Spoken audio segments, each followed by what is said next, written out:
आपको इस YouTube channel पर सत्संग व भजन के वीडियो देखने के लिए मिलेंगे। ऐसे ही वीडियो देखने के लिए हमारे इस YouTube चैनल को सब्सक्राइब कीजिए और संतों के दर्शन का लाभ लें। मनुष्य शरीर मिलने के बाद में जिस सुख की हम आशा करते हैं उस सुख को प्राप्त करना। आज हम छोटे से सुख के लिए, थोड़े समय सुख के लिए हमारे वर्चस्व को, मानव शरीर को व्यर्थ से गंवा देते हैं। हम जो है नशा पानी पीना, नाना प्रकार के जो नहीं करना चाहिए मनुष्य ने, वो उपाय करके इस शरीर को बहका देते हैं। सप्त स्पर्श जी रूप रस गंधा और पंच विषय व जीव है अंधा। सप्त स्पर्श रूप रस और गंध, ये 5 विषय संसार में हैं। ये 5 विषय में संसार के जीव कैसे है? अंधे हैं। और अंधे होने के कारण में वह सत्य वस्तु को पारक नहीं कर पाता। इसलिए हम गुरु की शरण लिए बिगड़, गुरु की शरण लिए बिगड़ हमको उसकी पारक नहीं हो सकती। गुरु है आदि अंत के त्राता, गुरु है मुक्ति पद के दाता। गुरु गंगा काशी अस्थाना, 4 वेद गुरु गम से जाना। 68 तीरथ भ्रमि भ्रमि आवे, हर सो फल गुरु के चरणों पावे। हमको गुरु की क्यों आवश्यकता है? कोई कहता है जो निगुरा है, जिसने गुरु नहीं किया है, जीवन भर नहीं करेगा तो क्या जीवन बीतेगा नहीं? क्या नहीं, गुरु जिसने नहीं किया है उसका भी जीवन बीतेगा, और जिसने गुरु किया है उसका भी जीवन बीतेगा। इसमें कोई दो बात नहीं है। पर लेकिन बात यह है कि जो जिसने गुरु की शरण ली है, जो गुरु के मार्ग में है, जिसने सत्संग का सहारा लिया है, जिसने सद्गुरु का सहारा लिया है, उसका जीवन बड़े सुखमय बीतेगा।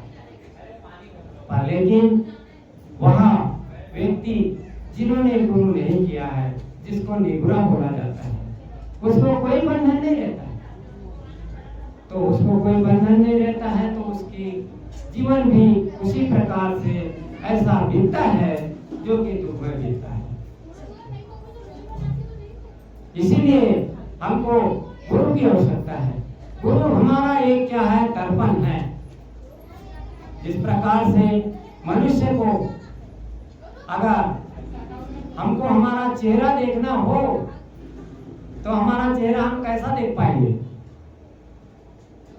अगर चेहरा देखना हो, हमारा शरीर तो हम देख लेंगे कुछ, पर चेहरे को देखने के लिए क्या क्या करना पड़ेगा? हमको दर्पण के पास जाना पड़ेगा। अगर चेहरे में कहीं कालिख लगी है तो वहाँ बिगड़ दर्पण के पास जाए बिगड़, हमको हमारा चेहरा नहीं दिखेगा। हाँ, तो अब हम पानी में भी चेहरा देख सकते हैं, पर पानी में उतना अच्छा चेहरा नहीं दिखेगा। जो दर्पण में चेहरा दिखेगा उतना पानी में चेहरा नहीं दिखेगा। तो सतगुरु जो है, हमारे गुरु जी जो है, क्या दर्पण की भांति है। इस प्रकार से हमको हमारे चेहरे पे क्या दाग है, या हमारा चेहरा साफ सुथरा है, या हमारे चेहरे में आज मुस्कान है, या कोई नाराजी है, यह देखने के लिए हमको दर्पण की आवश्यकता पड़ती है। उसी प्रकार से गुरु जो है, हमारे जो कर्म है, हमारे विकार है, हमारे जो मनुष्य के करने योग्य कर्म है, जो करने योग्य नहीं कर्म है, वो सारे बताते हैं। वो हमको दिखाते हैं कि ये आपको करने योग्य नहीं है। इस करने योग्य अगर ये कर्म आप करेंगे तो निश्चित रूप से आपके चेहरे पे जिस प्रकार से दर्पण बताता है कि दाग लगा हुआ है, तो वो कर्म करने से हमको दाग लगेगा। यह कौन बताता है? गुरु बताता है। इसीलिए हमको अपने आप की जो वस्तु है वो दिखाने के लिए हमको गुरु की आवश्यकता है। के हमको गुरु के शरण में नहीं जाएंगे तब तक के हमको मुक्ति का मार्ग नहीं मिलेगा। अगर मुक्ति का मार्ग हमको पाना है तो गुरु की शरण में जाना पड़ेगा। आप कोई कहता है कि हमारा मन जो है भाई इसके सिवा मानता नहीं है, ये खाए बिगर नहीं मानता है, ये पिए बिगर नहीं मानता है। तो देखिए यह मन जो है, मन तो एक है पर लेकिन इसकी जो चंचलता है अनेक प्रकार से होती है। इस मन को वश में करने के लिए, इस मन से मुक्ति पाने के लिए गीता में एक सूत्र बताया है। वह सूत्र आपको मैं बताता हूँ। जो गीता जी में सूत्र बताया है, महाभारत में सूत्र बताया है, वह सूत्र क्या है? आहार सुतो सर्वासुति, क्या? आहार सुतो सत्वासुति, सत्वासुति दुर्वा स्मृति, दुर्वा स्मृति सर्वग्रंथिना विप्रमोक्षो। देखो आहार का शुद्धि होना चाहिए। आहार शुद्धि, आहार का मतलब होता है हम जो भी भोजन खाते हैं उसको क्या बोलते हैं? आहार बोलते हैं। इसी को जो है पातंजलि वेद शास्त्र में, तो पातंजलि शास्त्र में जो है इसी को प्रत्याहार बोला है। भगवान कृष्ण जी इसको आहार बोले हैं और दूसरी भाषा में उसको प्रत्याहार बोले हैं। प्रत्याहार का मतलब होता है त्यागना और आहार का मतलब होता है ग्रहण करना। तो सबसे पहले अगर मन को हमको शुद्ध करना है, मन को हमको एकत्रित करना है, तो क्या करना पड़ेगा कि आहार की शुद्धि करना पड़ेगा। आहार की शुद्धि अर्थात हम जो भोजन ग्रहण करते हैं, तो भोजन का मतलब यही नहीं होता है कि हम मुख के द्वारा जो भोजन खाते हैं उसी को भोजन कहा जाता है, यह नहीं है। भोजन का मतलब यह है कि हमारी जो पंच ज्ञान इंद्रिया है, पंच ज्ञान इंद्रिया, पांच ज्ञान इंद्रिय को कौन पहचानते हैं? सभी लोग।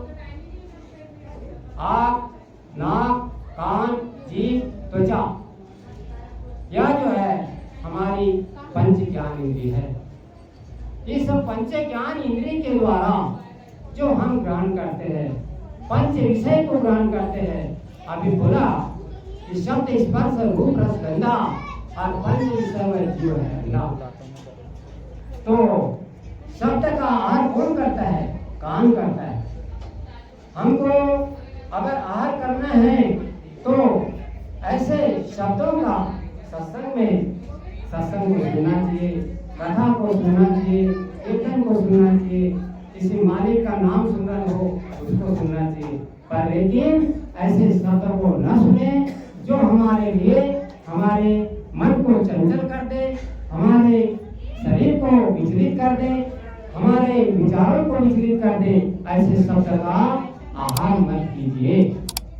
इसी के लिए कहा है कि आहार शुद्धो, अर्थात कान के द्वारा हम जो शब्द सुनते हैं वह शुद्ध शब्द सुनना चाहिए।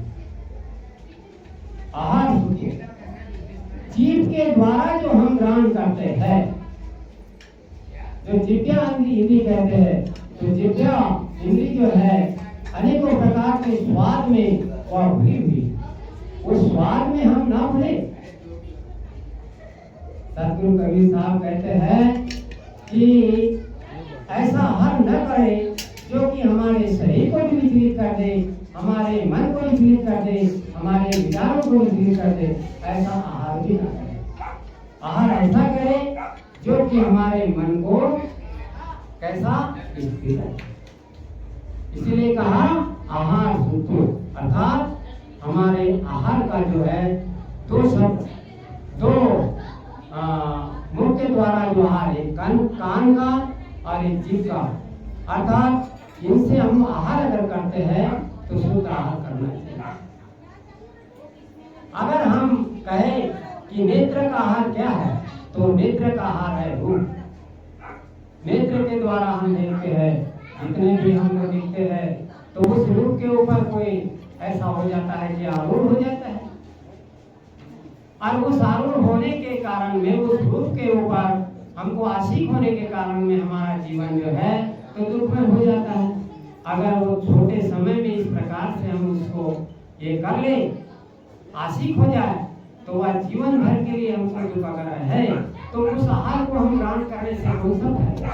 ऐसा रूप देखे, ऐसा दृश्य देखे, ऐसा आहार करें कि हमको शरीर में भी, तन में भी, मन में भी और हमारे विचारों में भी किसी प्रकार का फर्क न आए। तो नित्य दर्शन किसका करना चाहिए?